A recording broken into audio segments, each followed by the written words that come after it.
This morning, hell of a book. And the man who went from answering calls as a customer service rep at a cell phone company to best-selling author to winner of the National Book Award.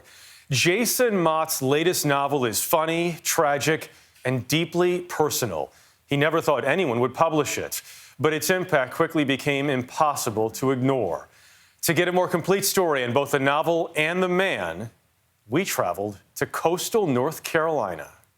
Now, for all my bookworms out there, our first guest is newcomer author Jason Mott. His debut novel, The Returned, will be published in September 2013. What is your book, The Returned, about? When my first novel, The Return, came out, I was on tour for like 2 months, and it was this very frenetic, insane process. Like, I had really gone from answering phones at Verizon Wireless and kind of hating life to suddenly being a best-selling author with a TV show in development and all these things.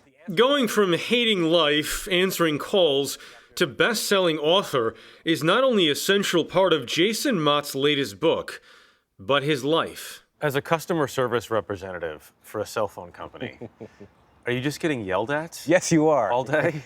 All day long, 40 hours a week, 365 a year.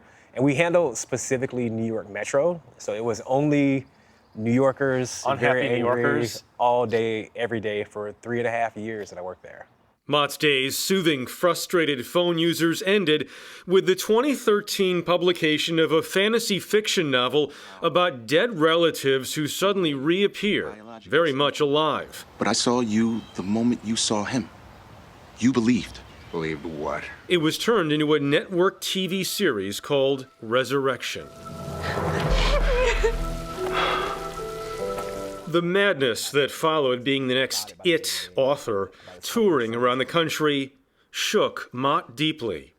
Then there were the deaths in recent years of Eric Garner, George Floyd, and others.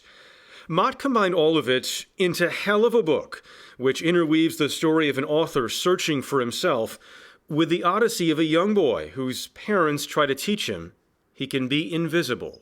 The idea of invisibility keeps you safe. And this is kind of rooted in my own growing up. Like, I was very introverted. I got bullied a fair amount, and I always wanted to just disappear. Like, if I can just disappear from this moment, I'll be okay. The problem with that is when you disappear, you also lose your voice, you lose your presence, you lose your ability to speak for yourself. That is the drawback of it. Hell of a book is both absurd and alarming, with searing descriptions of what life can be like as a Black American, jumping back and forth between Mott's less life and death personal fascinations, including a legendary actor you know from movies like Raising Arizona, Leaving Las Vegas, and The Rock. How, in the name of Zeus's hole, did you get out of your cell? I want to talk about Nicolas Cage. We can talk about Nick Cage all day. Why?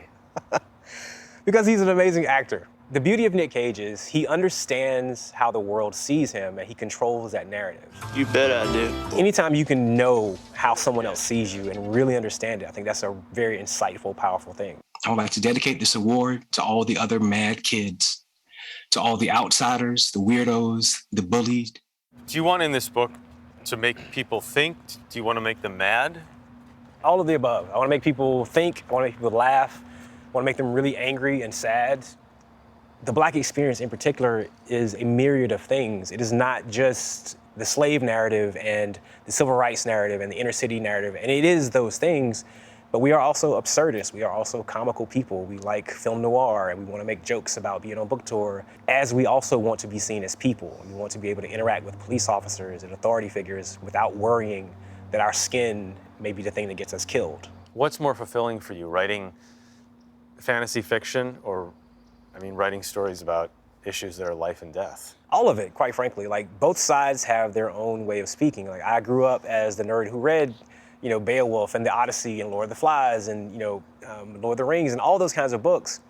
And so part of the challenge of being a minority writer is you're almost always expected to write about your minority lens. How many imaginations are we losing to this idea of like they can only write about their Blackness or they can only write about their queerness or whatever that thing is?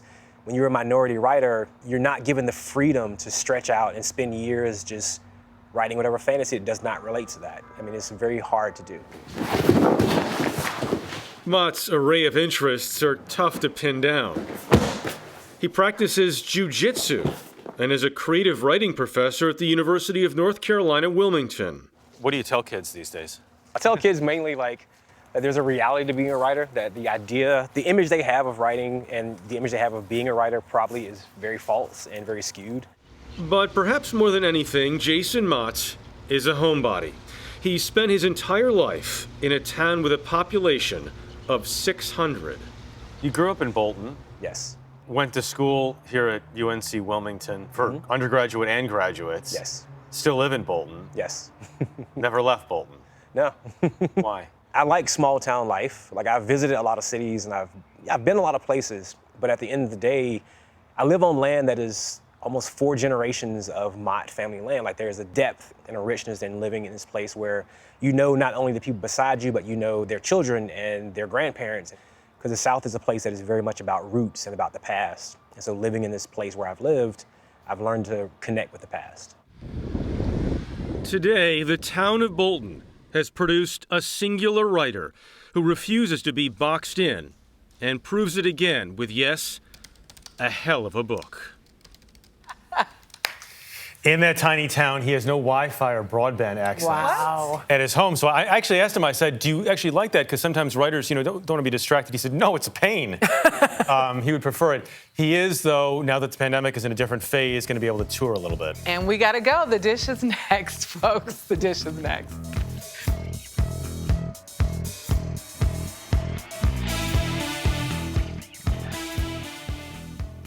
I love when he said the idea that the students don't get the image of a writer, that they think it's one thing and then it's another, because you do think about it. He talked about it with minority writers, that there's this expectation that you can only write about your experience.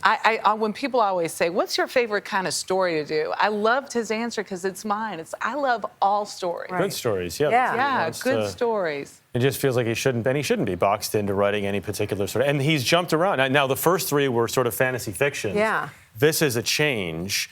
But just the way he sort of melds, these are a lot of complicated subjects. Yeah. Again, going from, as we said, absurd to alarming, not easy. He really does it beautifully in this book. And, he was shocked when it won National Book Award, but after reading it, I mean, he can't wait deserves to it. delve in. He also, when he was talking about being a kid and reading and, reading Beowulf, reading Lord of the Rings. Right, whatever it may be, you think about kids now, and I think about this a lot with cell phones and everything else. You want them to read because that's what helps develop that imagination and that mind in that way. Yeah, no, my daughter said, Mom, can you please take me to the bookstore? You love it. Out of nowhere, and I was thrilled. And she picked up a book. She's reading more now, and I think we have something to do with that. And the bookstore is where you make those discoveries. Right. We found Jason Mott's book. I found Jason Mott's book at a bookstore. I said, this looks interesting. I read it, said it's great. Let's do it. Doesn't that feel good? Yeah, of course All it right, does. Jeff.